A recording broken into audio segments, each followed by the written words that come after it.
अस्सलाम वालेकुम स्टूडेंट्स, उम्मीद है आप सब खैरियत से होंगे। आज हम अपना नेक्स्ट लेक्चर जो है वो स्टार्ट करने जा रहे हैं और हमारा आज का टॉपिक है केमिस्ट्री की ब्रांचेस।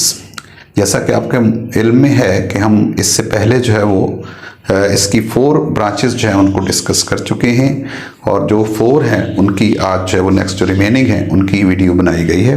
तो आइए अपनी जो है वो लेक्चर को स्टार्ट करते हैं।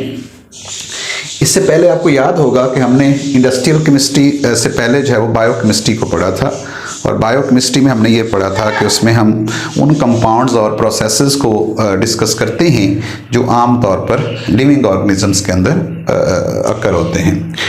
और उससे पहले हम ऑर्गेनिक केमिस्ट्री पढ़ चुके हैं, जो कार्बन हाइड्रोजन के जो कंपाउंड्स हैं हाइड्रोकार्बन्स उनकी केमिस्ट्री थी। और उसके अलावा हम पहले जो है वो इनऑर्गेनिक को भी पढ़ चुके हैं, जो कि ऑर्गेनिक कंपाउंड्स के अलावा अदर देन जो कंपाउंड्स होते हैं उनकी केमिस्ट्री होती है। फिजिकल केमिस्ट्री के बारे में भी हमने पढ़ा था कि उसमें हम कंपोजिशन, प्रॉपर्टीज और चेंजेस इन मैटर जो है उनके दरमियान रिलेशनशिप को स्टडी करते हैं। आज की जो हमारी ब्रांच है वो इंडस्ट्रियल केमिस्ट्री है। जैसा कि नाम से जाहिर हो रहा है कि इंडस्ट्रियल केमिस्ट्री जो है ऐसी केमिस्ट्री है जिसका ताल्लुक इंडस्ट्री से है। जैसा कि आपको मालूम है कि हम थाउजेंड्स ऑफ कंपाउंड्स हैं वो इंडस्ट्री में तैयार करते हैं और उन कंपाउंड्स को बनाने के प्रोसेसेस होते हैं, उनको बनाने का एक रिएक्शन होते हैं। वो रिएक्शन जो प्रोसेसेस हैं वो आम तौर पर और इंडस्ट्रियल केमिस्ट्री के अंदर डिस्कस किए जाते हैं। तो एक इंडस्ट्रियल केमिस्ट्री की डेफिनेशन से आपको पता चलेगा, it deals with the study of manufacturing of chemical compounds on commercial scale. Manufacturing तैयारी को कहते हैं और केमिकल कंपाउंड्स जो कंपाउंड्स हम तैयार करते हैं ऑन कमर्शियल स्केल का मतलब होता है बड़े पैमाने पर तिजारती मकासद के लिए जो है वो हम कंपाउंड्स तैयार करते हैं इस ब्रांच के अंदर। अब हम कौन से वो कंपाउंड्स हैं जो हम इस प्रोसेस में तैयार करते हैं, मैंने बताया कि वो थाउजेंड्स ऑफ कंपाउंड्स हैं, जिनमें से चंद एग्जांपल्स यहाँ पर हम ले लेते हैं। जैसे ऑक्सीजन गैस है, उसकी प्रिपरेशन हम करते हैं और ऑक्सीजन से आगे फिर कई कंपाउंड जो है वो तैयार किए जाते हैं। सल्फ्यूरिक एसिड की तैयारी हम करते हैं, आपको पता है सल्फ्यूरिक एसिड जो है वो किंग ऑफ केमिकल्स है और इसको बहुत ज़्यादा इंडस्ट्रीज के अंदर इस्तेमाल किया जाता है, जिसमें से जो इसका लीडिंग यूज है वो फर्टिलाइजर इंडस्ट्री में है, एक्सप्लोसिव में है, डाइज में, मुख्तलिफ इंडस्ट्रीज के अंदर इसको इस्तेमाल किया जाता है। कास्टिक सोडा जो है वो भी हम इसी प्रोसेस के केमिस्ट्री के अंदर जो है वो तैयार करते हैं इंडस्ट्रियल केमिस्ट्री में। और इस तरह नाइट्रिक एसिड जिसके आगे बेशुमार इस्तेमालात हैं उसको भी हम इंडस्ट्रियल केमिस्ट्री में बनाने का तरीका सीखते हैं। तो इसके अलावा थाउजेंड ऑफ कंपाउंड्स, इंक्स हैं, पॉलिशेज हैं और इसके अलावा जो पेपर है, ये मुख्तलिफ चीज़ें जो है वो आमतौर पर इंडस्ट्रियल केमिस्ट्री का हिस्सा होती हैं। तो बहुत सारे कंपाउंड इसमें तैयार किए जाते हैं। तो इसका जो स्कोप है वो यही है। वो आपसे क्वेश्चन पूछेगा define industrial chemistry and give its scope या इंप्लीमेंटेशन, तो आपने यही बताना है कि इसकी डेफिनेशन ये है और उसके बाद ये जो ऑक्सीजन गैस है, sulphuric caustic acid, nitric acid, ये इसकी इंप्लीमेंटेशन है, इसके स्कोप में बातें आ जाती हैं। तो ये शॉर्ट फॉर्म में भी क्वेश्चन पूछा जा सकता है, लॉन्ग फॉर्म में भी क्वेश्चन जो है वो पूछा जा सकता है। उसके बाद हम आ जाते हैं न्यूक्लियर केमिस्ट्री की तरफ। ये भी बड़ी इंपॉर्टेंट ब्रांच है केमिस्ट्री की, न्यूक्लियर केमिस्ट्री जो है, और इसमें हम आम तौर पर 2 तरह के प्रोसेसेस को डिस्कस करते हैं। इसमें से एक जो प्रोसेस होता है वो रेडियो एक्टिविटी का होता है और दूसरी चीज़ें होती हैं न्यूक्लियर प्रोसेसेस जो हैं, यानी it is the branch, it is the study of radio activity, nuclear processes and properties. जो एटम्स के बारे में हम बात कर चुके हैं उनके बारे में ये स्टडी होती है। तो अब यहाँ पर जो वर्ड यूज़ किया गया वो रेडियो एक्टिविटी का है और न्यूक्लियर प्रोसेसेस का है। तो याद रखिएगा डियर स्टूडेंट्स, जो रेडियो एक्टिविटी है ये एक प्रोसेस होता है जो बाज एलिमेंट्स के अंदर जो है वो देखा जाता है, और जैसे यूरेनियम वगैरह है, थोरियम वगैरह है, इस तरह के एलिमेंट्स हैं जिनमें रेडियो एक्टिविटी होती है। रेडियो एक्टिविटी की डेफिनेशन मैंने एहतियातन यहाँ पर लिख दी है। The process of emission of radioactive rays, radioactive rays का जो इमिट होना है, खारिज होना है, उसे हम आमतौर पर रेडियो एक्टिविटी कहते हैं। याद रखिएगा जो रेडियो एक्टिव रेज होती हैं वो 3 तरह की होती हैं, 3 टाइप्स हैं उसकी। अल्फा रेज हैं, बीटा रेज हैं और गैमा रेज हैं, और उनके आगे हमारे डेली लाइफ में जो है बहुत ज़्यादा यूजेस हैं, वो आगे किसी लेक्चर में इंशाल्लाह उसको डिस्कस किया जाएगा। डियर स्टूडेंट्स, जो न्यूक्लियर प्रोसेसेस होते हैं वो टू टाइप्स होती हैं, उनकी मेजर जो प्रोसेसेस हैं, न्यूक्लियर फिशन रिएक्शंस होते हैं, न्यूक्लियर फ्यूजन रिएक्शन होते हैं। न्यूक्लियर फिशन से मुराद ये होता है कि न्यूक्लियस जो है उसको क्या किया जाता है, ब्रेक कर दिया जाता है और डिफरेंट छोटे छोटे पार्टिकल्स में तकसीम कर दिया जाता है। इसको फिशन का जो मीनिंग है वो भी ब्रेक करना होता है, जबकि फ्यूजन का मतलब होता है जोड़ना, यानी छोटे छोटे जो है वो न्यूक्लियाई मिलकर एक लार्ज न्यूक्लिया अगर बनाएंगे तो हम कहेंगे ये फ्यूजन का प्रोसेस है। अब इसकी डिटेल जो है वो सारी की सारी आपको न्यूक्लियर केमिस्ट्री के अंदर आमतौर पर सिखाई जाती है और रेडियो एक्टिविटी के बारे में इस ब्रांच में आपको बताया जाता है। हमारी जो थर्ड ब्रांच है वो इन्वायरमेंटल केमिस्ट्री है। अब इन्वायरमेंटल केमिस्ट्री डेफिनेटली इन्वायरमेंट की केमिस्ट्री है और इसमें हम क्या चीज़ डिस्कस करते हैं, हम ये देखते हैं कि हमारा जो इन्वायरमेंट है उसके मेजर कंपोनेंट्स कौन कौन से हैं, हमारे इन्वायरमेंट में क्या क्या चीज़ें होती है। याद रखिएगा जो हमारा इन्वायरमेंट है वो दो चीज़ों पर मुश्तमिल होता है, उसके बायोटिक कंपोनेंट्स होते हैं, ए बायोटिक कंपोनेंट्स होते हैं। बायोटिक कंपोनेंट्स से मुराद जितनी लिविंग थिंग्स हमारे इन्वायरमेंट में हैं, जिसमें प्लांट्स हैं, एनिमल्स हैं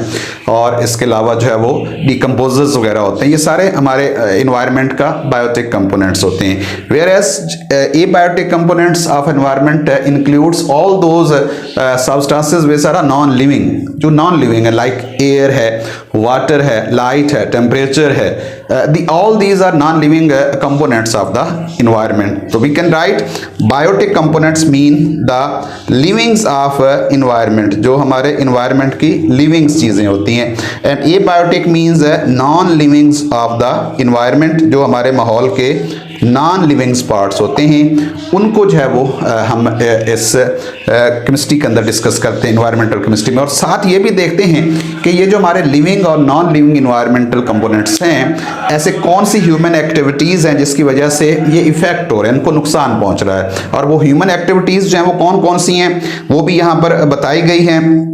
ह्यूमन एक्टिविटीज़ में आ जाती है डिफोरेस्टेशन का प्रोसेस आ जाता है, और इसके अलावा जो है वो पोल्यूशन जो है वो है, और इसके अलावा ओजोन डिप्लीशन है।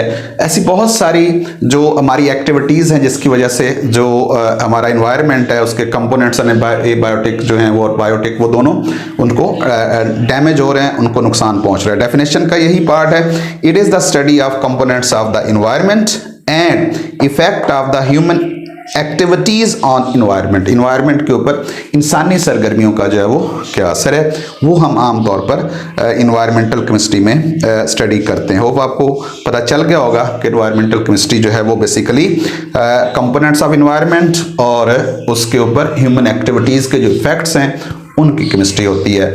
कौन से कंपोनेंट्स हैं मैंने आपको यहाँ बता दी हैं, और कौन सी ह्यूमन एक्टिविटीज़ हैं जिसकी वजह से ये जो इन्वायरमेंट है ये हमारा इफेक्ट हो रहा है, ये सारी डिटेल जो है वो आपको इन्वायरमेंटल केमिस्ट्री में बताई जाती है। तो इसकी डेफिनेशन पूछी जाती है, अक्सर इन्वायरमेंटल केमिस्ट्री की डेफिनेशन पूछी जाती है, या फिर इसके जो है वो आगे इम्प्लीमेंटेशन पूछ ली जाती है कि इसको हम आमतौर पर कहाँ पर जो है वो इम्प्लीमेंट करते हैं। तो याद रखिएगा इसकी इम्प्लीमेंटेशन यही है कि हम अपने इन्वायरमेंट को ऐसे रिएक्शंस प्रोसेस के जरिए बेहतर बनाने की कोशिश करते हैं जो कि हमारे माहौल के लिए जो है वो साजगार हों। तो हमारे माहौल को साजगार बनाना है तो उसके लिए हमने ऐसे प्रोसेसेस को भी इन्वायरमेंटल केमिस्ट्री में स्टडी करना है जो बेहतर होते हैं हमारे माहौल के लिए। इसके अलावा जो नेक्स्ट हमारी ब्रांच है वो एनालिटिकल केमिस्ट्री है। अब एनालिटिकल केमिस्ट्री जो है वो क्या होती है, जैसा कि नाम से ही इंडिकेट हो रहा है कि एनालिटिकल केमिस्ट्री में बेसिकली हम एनालिसिस के बारे में पढ़ते हैं। एनालिसिस क्या होता है, तज्जिया करना होता है,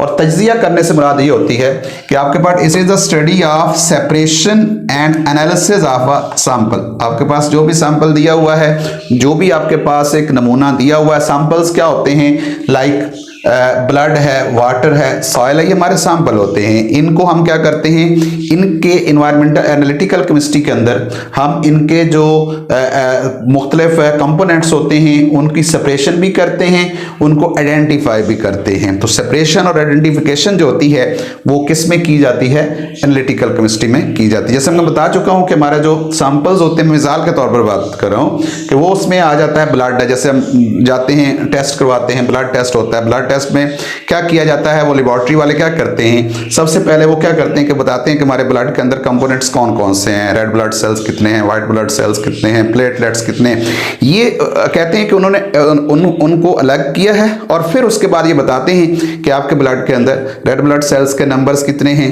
व्हाइट ब्लड सेल्स के नंबर कितने हैं और प्लेटलेट्स वगैरह जो है हीमोग्लोबिन की कितनी मिकदार है। तो आइडेंटिफिकेशन भी होती है और सेपरेशन भी होती है ये आमतौर पर एनालिटिकल केमिस्ट्री के अंदर। इसी तरह वाटर है, पानी हम टेस्ट करवा लेते हैं, और इसी तरह सॉइल है, मिट्टी का टेस्ट अमूमन जो किसान होते हैं वो मिट्टी का टेस्ट करवाते हैं, ज़मीन का टेस्ट करवाते हैं ताकि उनकी फसल जो है वो वहाँ ज़्यादा अच्छी उसकी ग्रोथ हो सके। अब जो एनालिसिस हम यहाँ पर करवाते हैं, एनालिसिस 2 टाइप्स का होता है आमतौर पर, क्वांटिटेटिव एनालिसिस होता है और क्वालिटेटिव एनालिसिस होता है। क्वांटिटेटिव का जो वर्ड है ये क्वांटिटी से लिया गया है, जिसका मतलब होता है मिकदार, यानी आपके पास जो भी किसी सैंपल के अंदर जो है वो कंपोनेंट है उसकी मिकदार को सबसे पहले देखा जाता है कि उसकी मिकदार कितनी है, और इस मिकदार निकालने के प्रोसेस को हम कहते हैं quantitative analysis. Measures the amount of substances in a sample में जो सब्सटेंसेस मौजूद हैं उनकी क्या है क्वांटिटी की पुमाइश होती है basically. Where is in a qualitative analysis what we measure identify the components of a sample, यानी उस सैंपल के अंदर क्या क्या है, ब्लड है तो उसके अंदर क्या है, मैंने बताया आपको रेड ब्लड सेल्स आरबीसीज हैं, डब्ल्यूबीसीज हैं, प्लेटलेट्स है, हीमोग्लोबिन है, ये हमने आइडेंटिफाई किया। अब उनके नंबर्स कितने, उनकी तादाद की है कितनी है, ये हमने क्वांटिटेटिव एनालिसिस में बताना होता है। तो एनालिसिस क्वालिटेटिव हो सकता है, क्वांटिटेटिव हो सकता है। ये क्वेश्चन आपसे 2 तरह से पूछा जा सकता है, डिफाइन एनालिटिकल केमिस्ट्री या what is difference between the quantitative and qualitative analysis, उसमें आमतौर पर क्या डिफरेंस हो सकता है। तो होपफुली आपको एनालिटिकल केमिस्ट्री का जो है वो अंडरस्टैंडिंग हो गई होगी कि इसमें हम आमतौर पर क्या स्टडी करते हैं। Thank you very much, thank you for your time and for your kind participation. अल्लाह हाफिज़।